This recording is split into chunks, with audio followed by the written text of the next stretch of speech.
मृत्यूचा हाहाकार. 33 भारतीय पर्यटक असलेलं जहाज उलटलं. थरकाप उडवणारा व्हिडिओ समोर. व्हिएतनाममधून मोठी बातमी समोर आली आहे. भारतीय पर्यटकांना घेऊन जाणारी एक बोट बुडाल्याची धक्कादायक घटना समोर आली आहे.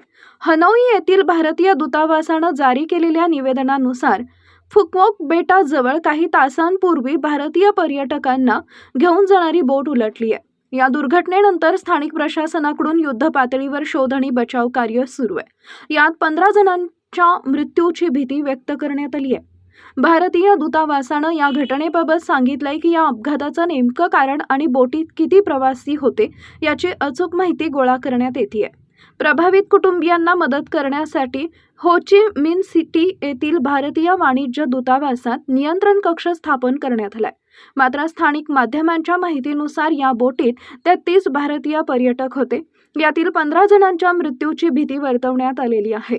या दुर्घटनेबाबत माहिती किंवा मदतीसाठी भारतीय वाणिज्य दूतावासाच्या नियंत्रण कक्षाशी संपर्क साधावा.